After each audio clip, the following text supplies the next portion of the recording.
things where we thought, okay, if Obama did that, we'd be screaming bloody murder, but it's okay because now it's our side, and and so no biggie. And that's not a good thing. The carrier deal is a perfect example of this. People on our side cudgeling each other into submission over, well, is it really that bad that he's using levers of the federal government in order to cram down a deal on carrier or offer special subsidies to carrier? And the answer is yes, it is that bad. It is not a good thing just because it's somebody on your side doing it. But then we hear from the chorus, well, yeah, but what do you want, Hillary to win? It's like, well, Hillary already lost, so that's not an issue. And then you hear the final defense, which is, well, he's doing some good things too. And well, he's doing some good things too is not an excuse for doing bad things. You know, I have 2 kids under 3. If every time my daughter did something wrong, if every time she fussed and screamed, I said to myself, yeah, well, she does some good things, so I'm just going to let her fuss and scream and give her what she wants. That's not a very good way to raise children. It's not a very good way to do politics. Well, I'll tell you something, Ben, that you may think I'm terribly naive or formerly so, but I always heard about racists and anti-Semites on the right. I never saw them, Ben. I never met them. I thought they were basically a myth. Most of my life, anti-Semitism has come from the left. And so maybe my vision is skewed, but social media, they really are like turning over a rock.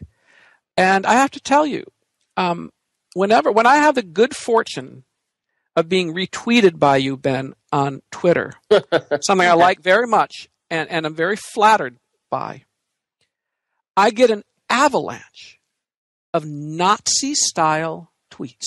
Yeah. And I think, and it only lasts for 10 minutes. Right. But I think, is that Ben's life? Yeah, it is.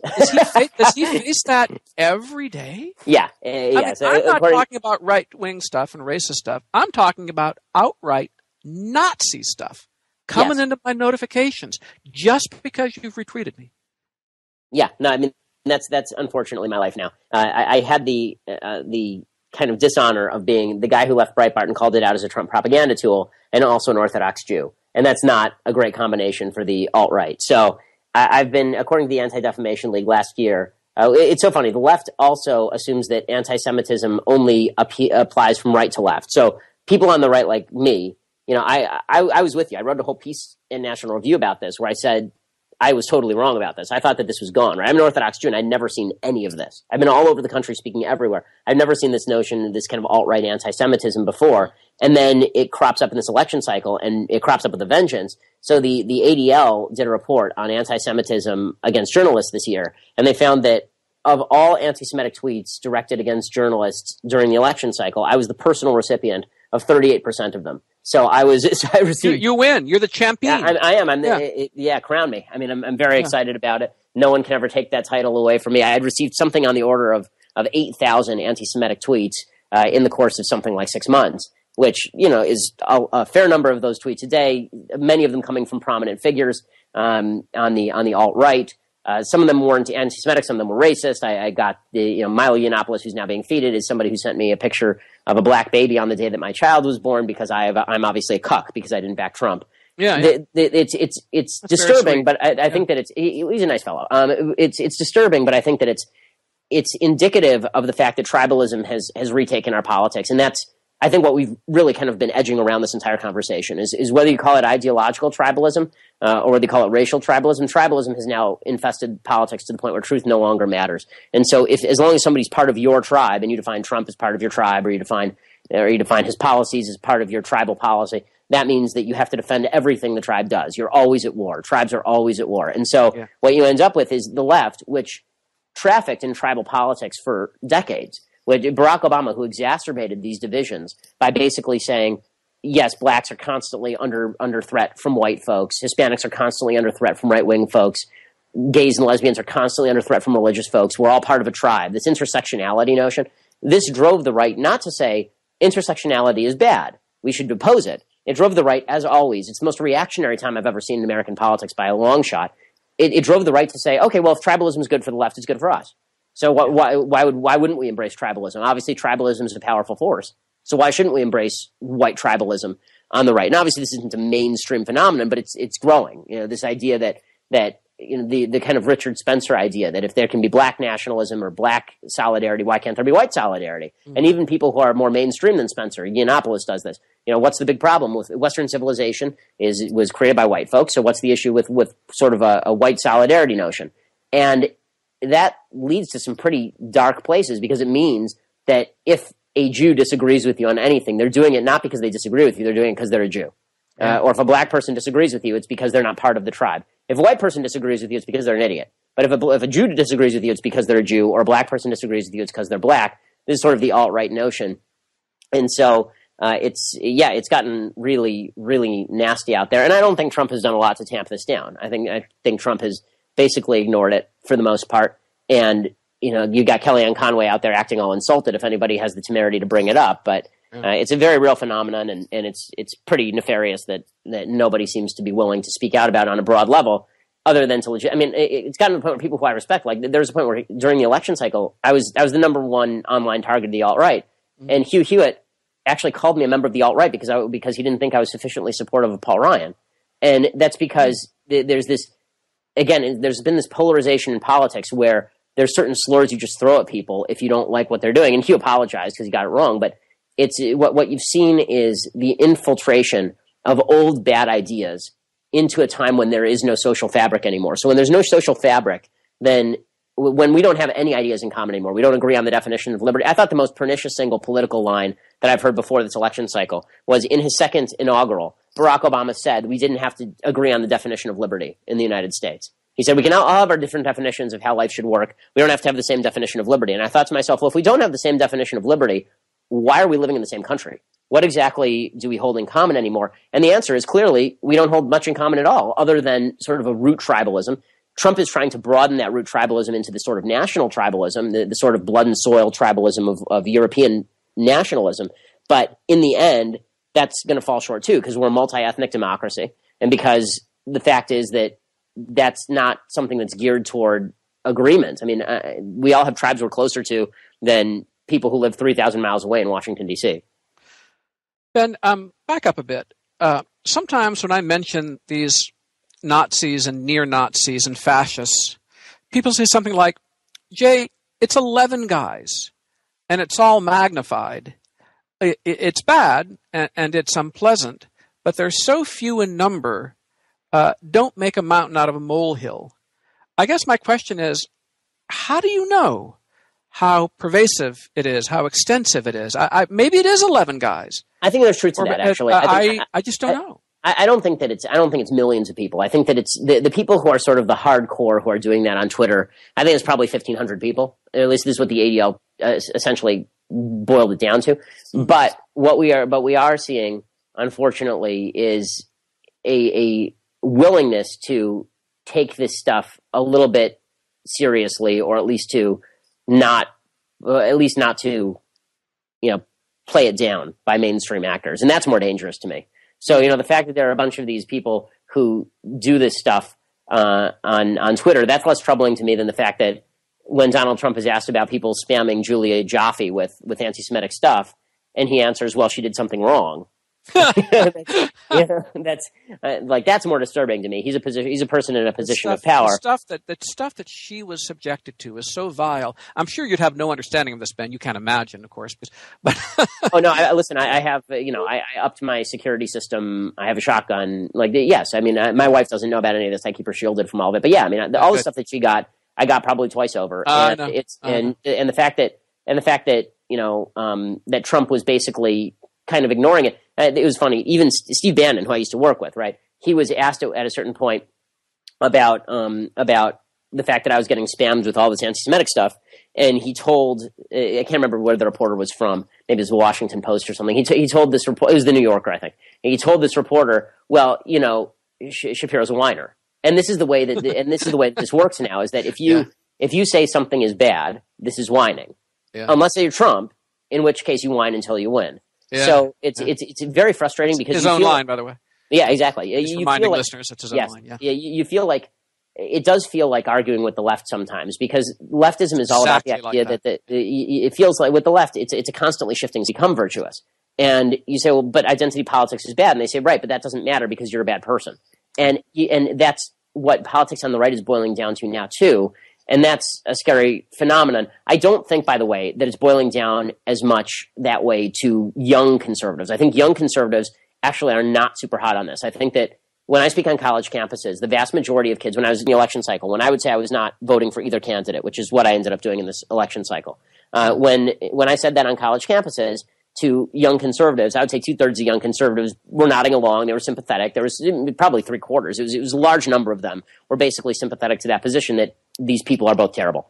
And I think that it's a lot of the people who I've seen make moral sacrifices on behalf of victory are people who are above the age of 60. I think there is a generational difference here. Virtually everybody in the quote unquote Never Trump movement, which was never a movement, by the way, it really annoys me that everybody keeps saying Never Trump was a movement and it failed. Since we never had an organizing rally, an organizing board, or any meeting of any sort, it's weird to call us a movement. It was really just a group of individuals who said, no, we're not participating in this particular election cycle as far as voting. But the core of the people who were Never Trump were people who were, aside from sort of the National Review crowd, it was people who were all under the age of 40. Right? It was Guy Benson and Katie Pavlich and Mary Catherine Ham and me, and Eric Erickson, I think, is maybe slightly over 40. But it's a much younger crowd than the average kind of enthusiastic Trump supporter, which is a lot of people who are over 60. Let me put in a word for that stalwart George F. Will. Oh, yeah. He's been absolutely magnificent. And yeah, no, I could go on. I agree. And this is coming from somebody who is not a huge George Will fan. I thought George Will was too moderate for me. And I think that a lot of what George Will has had to say has been pretty right on the money. And Charles Krauthammer, too. Basically, anybody who had any sort of conservative principles that they held above political gain was I think critical of what was going on. And that's not to say that there aren't people who are honestly supporting Trump. I have a lot of friends who supported Trump who said, I recognize all these difficulties, but I think that defeating Hillary is the first priority here. I get that. Yes. I do. I understand that. I have sympathy for that position. It wasn't the position that I took. And This shouldn't be seen as a rip on everybody who voted for Trump. But there was a large contingent of people who voted for Trump who simply said, I don't see any qualms here at all. He's fine. Right? There's no problem. They couldn't stand the cognitive dissonance of, I don't think Trump's a very good person, and I don't think that he's particularly conservative, and I don't think that he has any knowledge of American exceptionalism, but best of two available evils. And there was very little of that going on. I think that somebody who I think falls into that category is Mark Levin, right? Mark Levin was doing that where he said, here's the problems with Trump, and I still think that, for the sake of the country, Hillary can't be president. Okay, fair enough. Mm-hmm. Fair enough. Especially because I didn't vote for Hillary. If I I didn't want Hillary to be president either. And for policy, I'm very happy that she's not. So, but people who didn't see any qualms at all, people who saw this as an easy call, people who see it still as nothing but an unmitigated good for the country that Donald Trump is president, we'll find out. But it seems to me that right now, everybody who's doing a little bit of the premature celebration, listen, I'm happy with a lot of his policy the first 2 weeks too. I am. But before you start declaring that the guy who hit home runs in the first 2 games of the season is going to hit 162 over the course of the season, you might want to look at his past track record. Ben, you mentioned Steve Bannon earlier. You worked with him. I believe he called his publication the platform for the alt-right. And I wonder what we're to make of him. Is he a believer in liberal democracy and the Constitution and motherhood and apple pie and Betsy Ross and all that good stuff? No. So my take on Steve is a pretty basic one. I think that Steve believes two things: in his own personal empowerment, and he believes in this sort of clash of civilizations rhetoric. So these are his two things. He's sort of a European far right guy. So Steve believes in a sort of blood and soil nationalism that's connected to Western civilization, which is why he's a little bit warm to the alt-right. More than a little bit, I would say, but he's not a member of the alt-right. He's just somebody who's willing to fellow travel with them. Working with him, the words Constitution, Declaration, Liberty, these are words that were never spoken of. Everything is in terms of battle and war with Steve. So he's very conflict oriented, and that's true personally as well as politically. And so he sees himself as sort of this great war leader. And he is, as I've said before, I think he's a rather awful human being, but that has no bearing on sort of his policy. His policies, if everybody is looking for a plan in the Trump administration, I don't think you start with Bannon. I think Bannon's plan is basically to maximize power around himself, which is why he thinks he's going to build this populist coalition that's going to go from victory to victory for the next 50 years, which he said, right? This is why he's pushing $1 trillion infrastructure plans, and this is why he's pushing for trade barriers and all this kind of stuff. Meanwhile, he sees himself as the vanguard of Western civilization, against the barbarian hordes, in this case, the forces of radical Islam. Now, there's a core of truth to some of that, right? I mean, when it comes to the idea that the Western civilization is fighting off radical Islam, that, of course, is true. The problem is that Bannon refuses to see any sort of complexity in the universe whatsoever. So he has said before that he thinks that Vladimir Putin is a stalwart ally, essentially, in this battle. And he admires strength. Like a lot of people in the Trump camp, he admires strength over ideas and over principles. So there's a certain part of him that kind of thrills to Putin. And that's true of Trump, too. Is any of that, does that mean that Trump is going to be, some awful dictatorial authoritarian figure? No, it doesn't mean any of that. But it does mean that anybody who's looking to Bannon as some sort of founding father, limited government, individual liberty conservative, that's not what's going on here. He would say that's not what's going on here. And he is obviously reveling in the image that he's built for himself as this Darth Vader type figure. Every time there's a piece about how evil Steve Bannon is, Steve smiles. He loves that kind of stuff. Yeah. A couple more, Ben, before we wrap up. One having to do with journalism. I have this quip. First of all, I don't like this formula. There are two kinds of people. Sometimes I say there are two kinds of people. People who say there are two kinds of people and people who don't. But I have noticed, I think, two big types of journalists. There are journalists who cover the president, Congress, the Supreme Court, the UN, public affairs. And then journalists who talk about other journalists. And more, I've wanted to be in the first camp rather than the second. I guess we could spend all our time saying, look at this stupid thing in Salon. Look at this dumb thing this person said in the 1:13 p.m. segment on MSNBC. Isn't that silly? Ha ha ha. We could do that for 4 years, 8 years, as long as necessary, and probably stay on the happy side of the right. But there comes a time, and we could say but Obama and but Hillary forever. But there may come a time when you say, Trump is president. What do we think of that? Right. How about public affairs? And I believe this is an issue in journalism. What are we going to cover? Because so much of what is important in journalism is not accuracy and inaccuracy. Those things are important, but what you address and what you ignore. Yeah, great. I mean, point of focus is obviously a major issue. And as you say, I think a lot of traffic exists for the right in the look what MSNBC just did, look what CNN just did, part of the internet. And I'm not going to deny that exists. And I practically made my living on that. I'm guilty as sin, but I'm sort of conscious of it.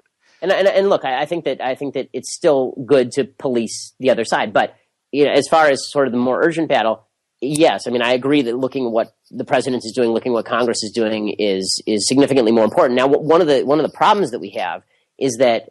Is the formulation that Selena Zito came up with, the idea that you're supposed to take Trump seriously but not literally, because that allows so much wiggle room that basically you end up in the same space anyway. So if you cover Trump's tweets, are you covering the media or are you covering what Trump is doing? Or are you covering is covering what he's saying different than what he's covering what he's doing? Presidential pronouncements are very, very important. Very important. Well, I tend to agree with that, but the minute that you say that, you say, well, he's just tweeting. And so you end up in this weird space where, okay, what's more important, the fact that he said what he said on Russia or the fact that Nikki Haley was ripping Russia at the UN. Now, I think the fact that what he said on Russia is much more important. What people seem to ignore about the president of the United States. The ambassador to the UN isn't worth squat. And I say this as a great lover of Jeane Kirkpatrick and Vernon Walters and John Bolton and many, many others. The president's the big kahuna, for heaven's sakes. I agree. And I think that there's a bigger problem, too, which is that people on our side, we sold ourselves a myth. And the myth was that we were going to elect Donald Trump and we were going to get Mike Pence. Right, we were going to elect Donald Trump, and what we were going to get is a bunch of policy that was formulated by the greatest minds at Heritage Foundation. Now, maybe that ends up being the case, right? Maybe suddenly it's still too early to say. I have my significant doubts that is the case, but maybe that's the case. But that ignores a whole side of the presidency, and that is this: the president's job is also to help craft. And I keep coming back to this phrase because I think that this is what is dying in America and has been dying for a while. It's the president's job to help strengthen the social fabric, not weaken it. Barack Obama radically weakened the social fabric. Donald Trump is weakening the social fabric. And he's doing it with the cheering of the right in his ears because the right is so interested in getting revenge on the left. I honestly, we talked about, and I have attained politics a little bit earlier. For a long time, I never understood when I'd read history books. What is it? People would say somebody's a reactionary politician. And I think, what does that even mean, reactionary? Like, what were their positions? What did they think? Mm-hmm. And now I definitely understand what it means, this sort of reactionary politics, the idea that one side is so ticked off with the other side that becomes the prime focus. And so one of the problems as far as coverage in the media is every time, and I've said it myself, I said to Brian Stelter on CNN, every time you turn it up to 11 over a Trump tweet, you're helping him because then he'll actually do something that is an 11, and you've wasted your 11 on the Trump tweet. The problem is Trump's always turning it up to 11, so I'm not sure what the media are really supposed to do there. I have some sympathy for the media, even though I think that I think they're radically overblowing some of the stuff, like the Muslim ban that he's doing. But again, all of this, what we do, and the very basis of a republic presupposes that there is a crowd of people who actually want to hear the truth and are not just going to vote for a fantasy that's inside their own head. Mm-hmm. And if the problem is as serious as you and I are considering that it may be or maybe moving toward, then this is why people, I think, like you and I, are having a tough time sleeping at night. What's the future of a republic in a time when no one seems to care about truth? They just care about who's telling them what they want to hear. When no one does that. And it's one thing when and is your team winning or losing? You're right, on a team. Exactly. Yeah. I mean, I did a whole spiel right after the election where I talked about this is not a team sport. Politics is not a team sport because there's no teams. It's just, is somebody doing the right thing or the wrong thing? But once that's out the window, then we are down to pure tribalism. And then it's just a question of which tribe is bigger, which tribe gets to vote more. Is your tribe going to give you more benefits or fewer benefits? And that is the dissolution of the American experiment. Because at that point, the whole idea for the founders was that social fabric existed in the absence of government. That social fabric existed in the absence of politics. Social fabric was the stuff you did in your community, as de Tocqueville talks about, in your church, what you do with your family. And if it exists in government, it exists in local government. And now, because the federal government has become so powerful over the course of 100 years, and because it's become so palatable in politics to polarize along tribal lines in order to gain control of that giant government machine, the social fabric is basically dead. Why would I want to be in the same country as somebody who wants to control me? I have to tell you, I loved being a partisan for all those years. In fact, I wrote an essay once describing my partisanship whose title was A Hopeless R, standing for Republican. I loved being on a side. I loved rooting for my side, cheering them on. And to me, it was very clear cut. I believe rightly so, frankly. And I haven't been a member of party since May. And I must say, I don't really like it. I don't like being home. I really liked being on a team, Ben. It's really, really uncomfortable. It's because, as I say, you spend your entire life. Listen, I've been doing this since I was 16 years old. I've had a syndicated column since I was 17. So I'm now 33. So I've been doing this for 16 years. Mm-hmm. And that entire time, when you feel like you're part of a team and you feel like that team is, you can share the joys of winning. You can share the tragedy of loss. It's fun to be part of a team. When you look around and you realize that in the end, there really are no teams, or that if there's a team, you may not be on it. That's a disturbing thing, because now you realize that you may be in the middle of a remnant politics as opposed to in the middle of a politics that is on the verge of victory. And it's especially difficult when everyone who was formerly on, your quote unquote side is overjoyed about it. I think that's yes. The hardest part is actually is the part where, you're looking around and you're going, okay, look, I'm happy with a lot of this policy too. I'm overjoyed Hillary Clinton isn't president. I'm more happy that Republicans retain control of Congress than that Trump is president. I'm like a lot of good things are happening politically for conservative policy. But at the same time, I'm really disquieted by all the things that are going on where we just decided truth doesn't matter, where we decided morality in politics doesn't matter. And meanwhile, everybody on your side is going, what? I didn't say that. Of course truth matters. And also, Trump had the biggest inauguration crowd. And you say, well, and you're worried about morality in politics. You say, well, of course, we never dumped out morality. What are you talking about? I mean, are you crazy? We never threw away morality. My morality is perfectly intact. And also, by the way, if he says some bad stuff about Russia, I'm not going to talk about that on my radio show, because does that really forward the cause? So it's this feeling of constantly being gaslit. Like if everybody could just be honest about where they are. Okay, say your priority is the policy, because you think that all politicians are here's a consistent position. All politicians are liars. All the media outlets are liars. Everybody's a liar. Get what you can get. Try to make it the smallest government you can. Okay, there's a consistent position that I think is I don't think it's moral. I don't think it's good, but I think it's consistent. Not right. Yeah, right, but it's consistent.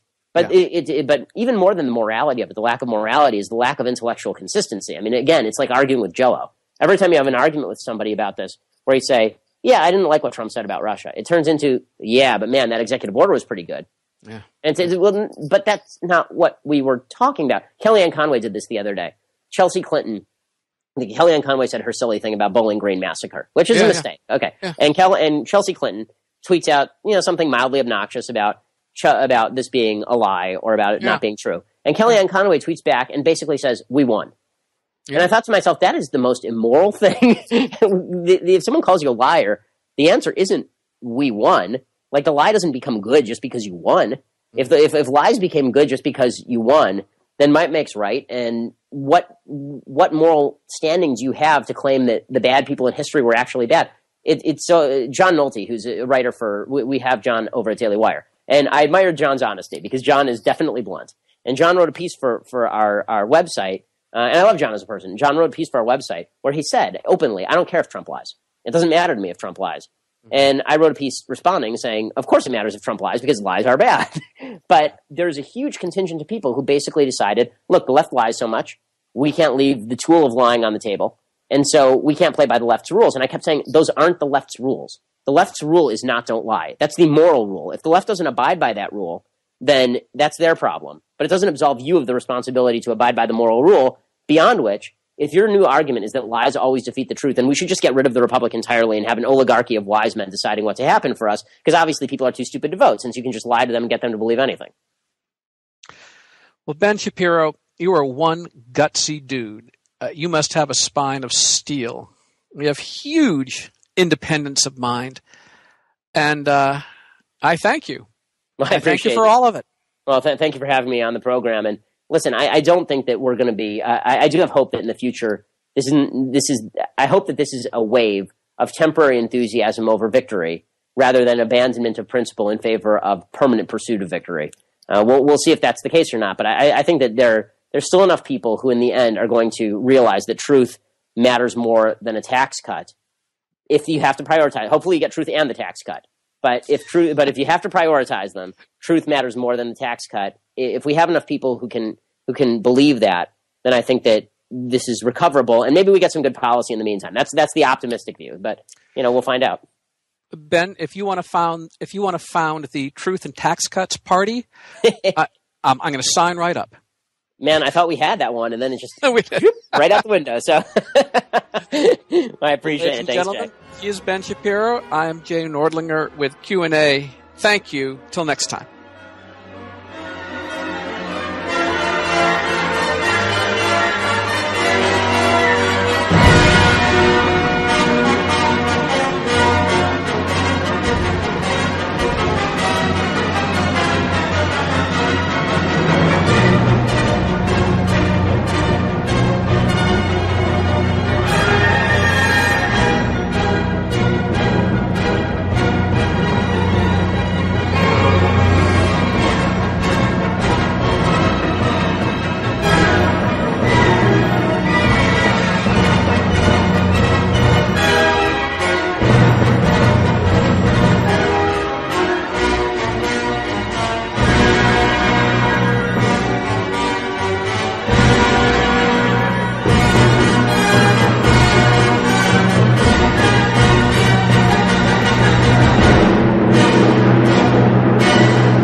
Ricochet.